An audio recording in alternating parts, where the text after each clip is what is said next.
Hi everyone, this is Dan. Today we're going to be talking about social media and foreign policy. This is one of my favorite special topics presentations. First, we're going to talk about two areas of social and foreign policy. First, social media and political change, governments, revolutions, etc., and social media and public diplomacy. Public diplomacy may be a little less familiar to you. This is the idea that governments try to relate to each other and try to have their people relate to each other to facilitate the end of conflict. Public diplomacy efforts can include cultural exchanges, student exchanges, the movement of different cultural products between countries, and even possibly trade agreements. Public diplomacy that we're interested in is not so much a cultural exchange, but operations. The best way to find this is to watch for sock puppets on popular websites. Consider a website like BuzzFeed. Look at some recent current events articles. You'll often find, even on obscure articles, that very quickly there are responses. These responses tend to take very strong views of international conflicts. The question is, are these responses from people who actually use these websites, or are these responses that are intended to try to shape the relationships or the ideas about people in a target country? A couple quick ways to watch for sock puppets. First, watch for strange phrasing choices, especially if that strange phrase is repeated multiple times, or if the same post is repeated multiple times from different accounts. Second, look for strange new accounts that only have one or two friends, or accounts that were created explicitly for the purpose of making a particular political argument.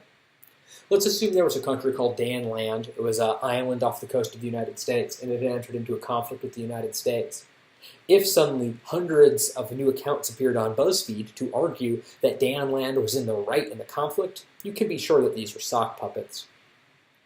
The use of operations like this are fascinating in that they're clearly designed to try to influence publics in the United States to believe certain things about foreign policy. Does this meaningfully persuade people?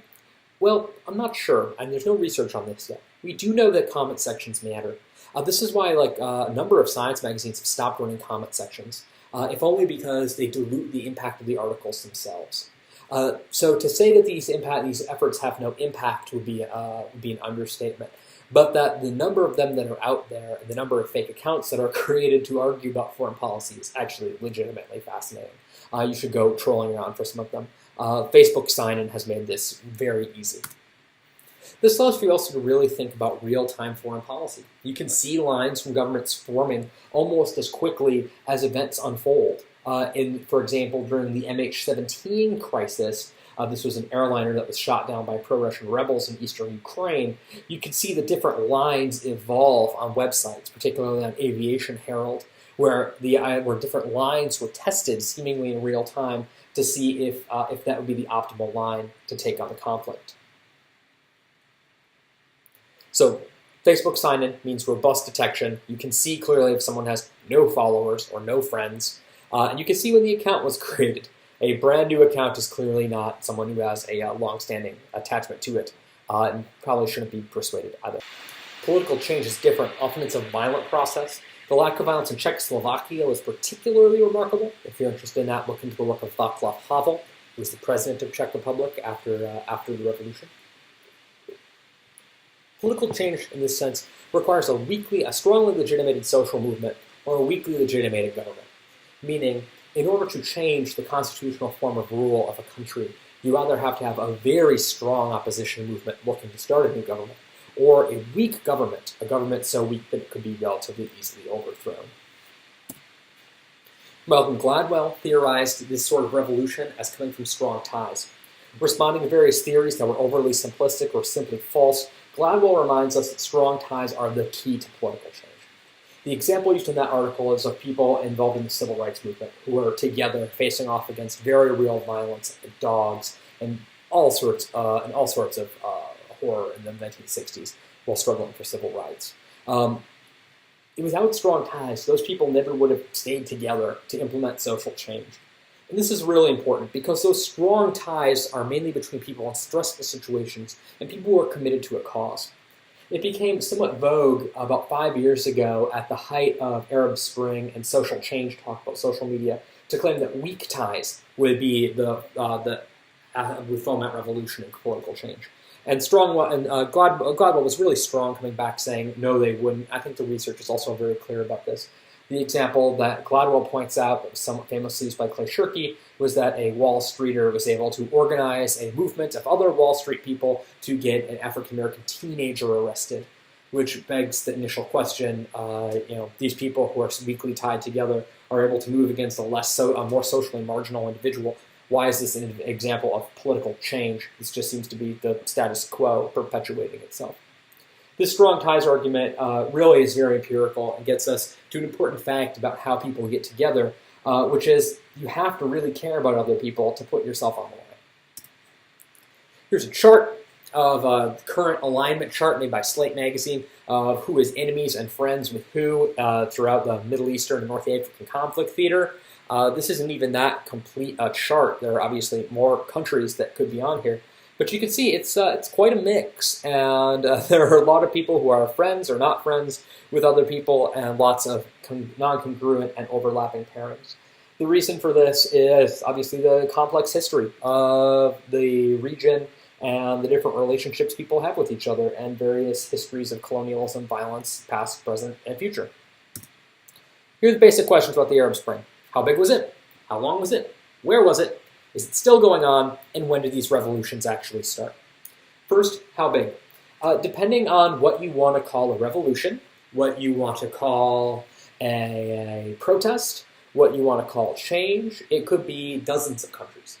Morozov uses an example of a supposed social Arab Spring event in Moldova, or a social media revolution in Moldova, that was really actually a right-wing gang just pulling a stunt. It wasn't so much a revolution or anything. So if you include things like that, if you include low-level protests, if you include just regular politics, it could be massive.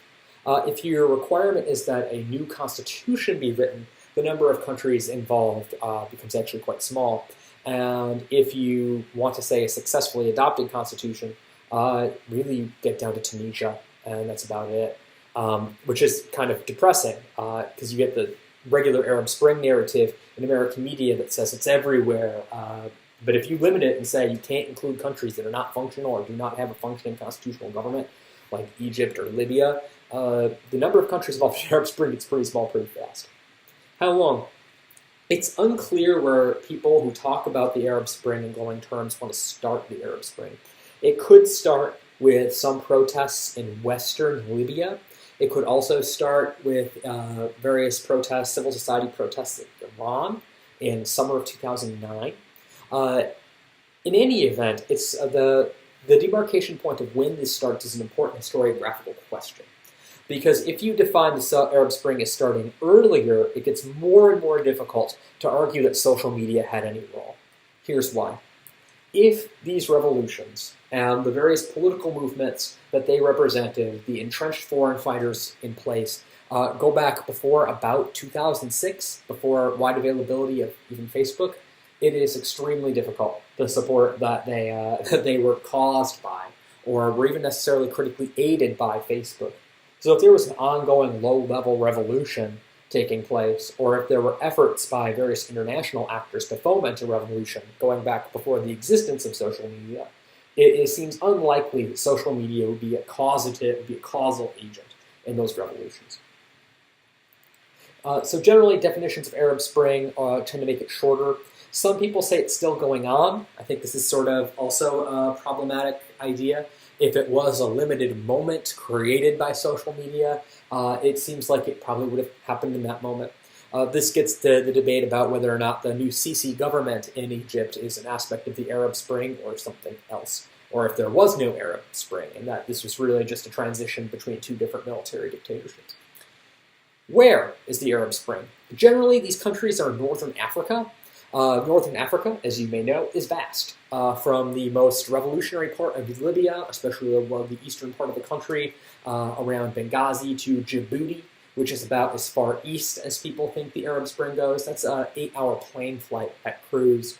So that's a long, long way. If you start including protests in Morocco or other countries more into the Asia side of the Arab world, or Iran, you could start talking about half the planet in terms of circumference being involved.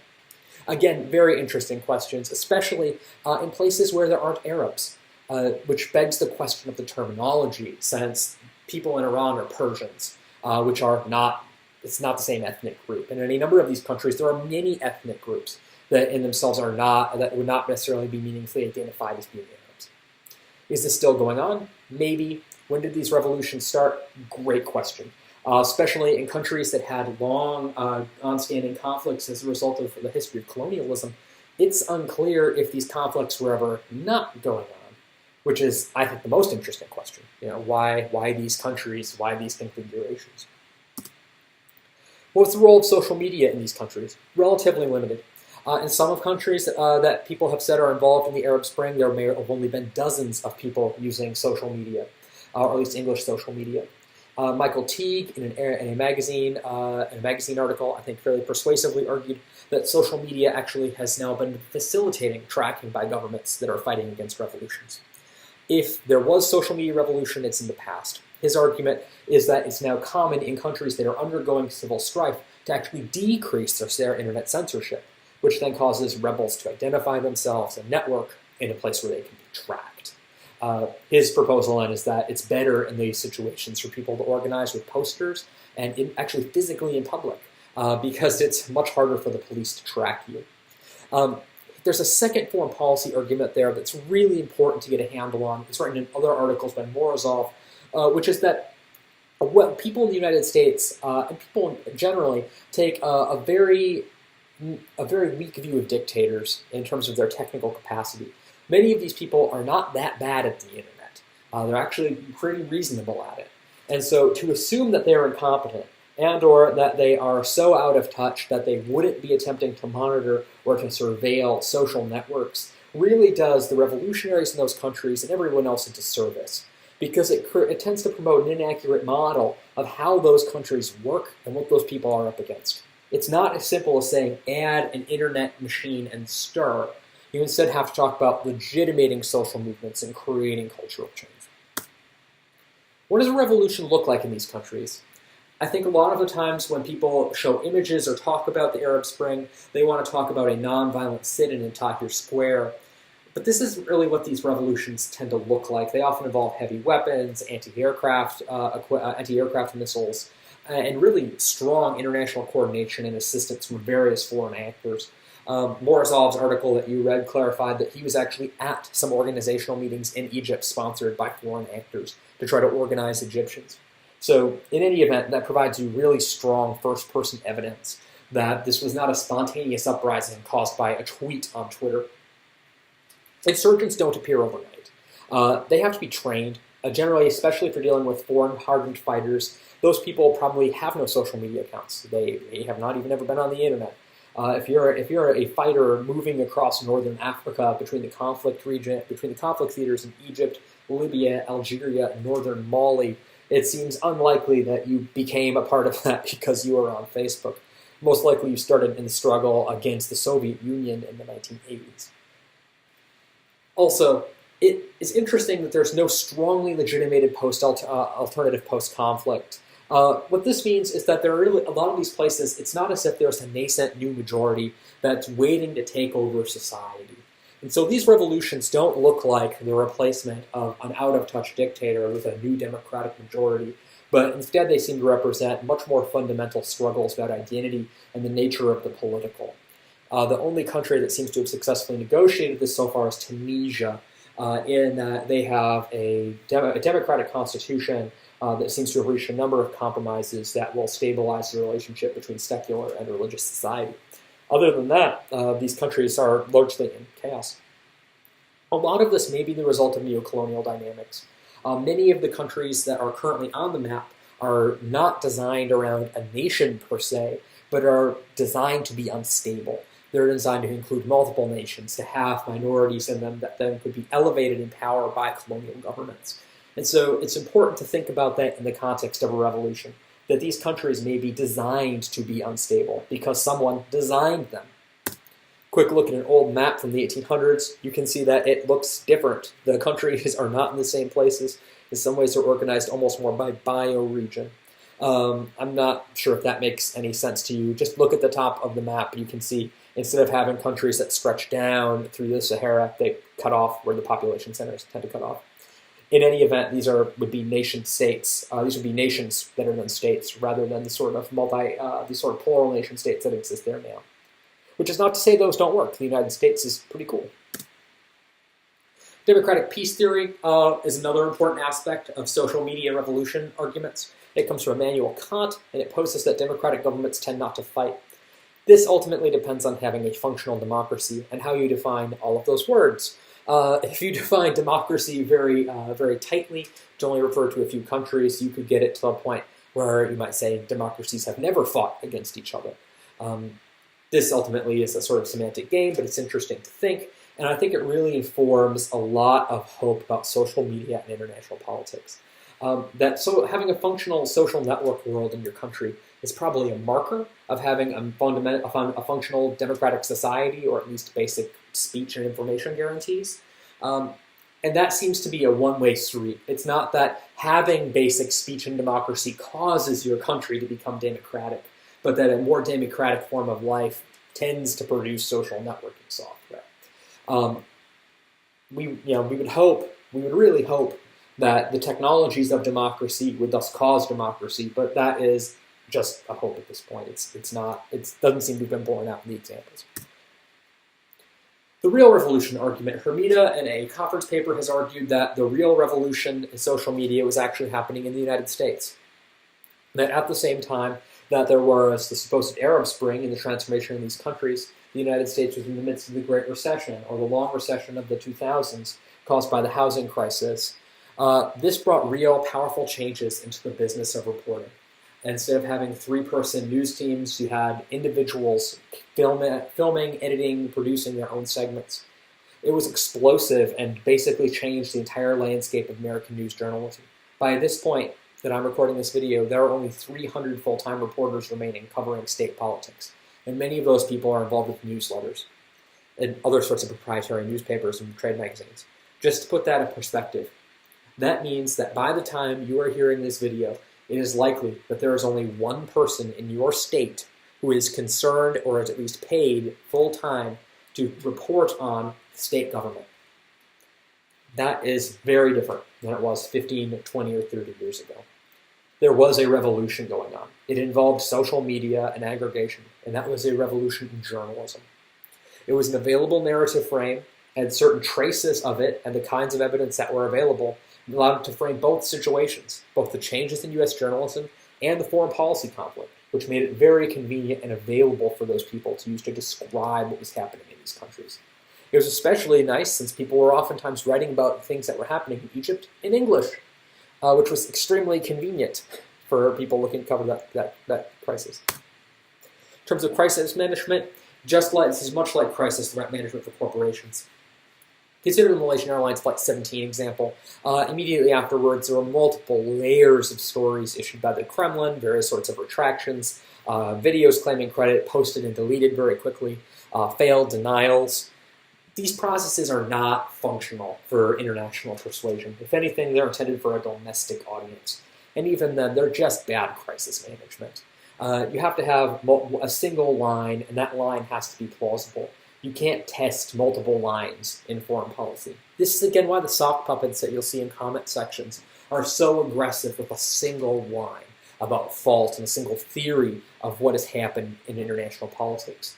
If only because multiple theories tend to delegitimize themselves. And so you end up with people going back to the original, most likely far more credulous theory. Summary. Social media is a major part of many operations. It's an important part of getting information to people, organizing them. It's an important part of also looking for social unrest. Strategic media operations have been standard operating process for years. Don't kid yourself into thinking that it's only now that governments have become concerned with placing news stories and trying to persuade their publics of things. The Arab Spring was likely the result of many long-running geopolitical processes, rather than a sudden creation of a new technology. Remember, in most of these places, there had been some pretty heavy repression of a number of minority groups, and those groups had been organizing themselves under different sorts of umbrellas for decades. A number of these governments that had been taken down in these processes, or at least that shattered in these processes, were actually governments formed in immediate post-colonial times.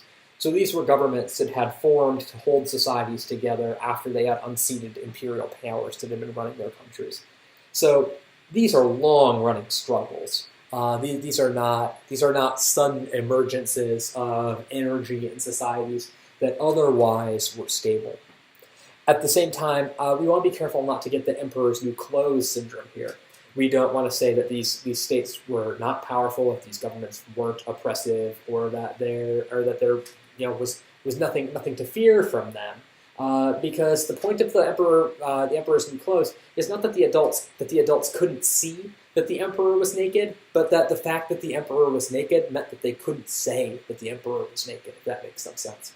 The reductive reading of that story to say that the adults couldn't see that the emperor was naked, I think really misses the power of the idea that the emperor will never be naked because it's the emperor and the emperor wields power. So although social media were important in media coverage of these revolutions, they were likely secondary factors in actual fighting, especially given that if there were live tweets, say, during an American television show, it seems likely that people actually in Egypt or Libya or somewhere else would probably be asleep, because it was the middle of the night. The final disposition of the Arab Spring is still unclear. Any number of people have claimed that the Arab Spring continues today, even with new governments in place in some of these countries. It'll be interesting to see in the longer run when there gets to be consensus that the Arab Spring started or ended. But it seems today that with the evidence that we have available, that it is likely that whatever political situation happened in these countries to cause transition in their governments was likely helped by reporting that was facilitated by social media, but not necessarily by social media itself. Or, in summary, there were important political changes in these countries, but they were ultimately reported on by social media, not caused by them.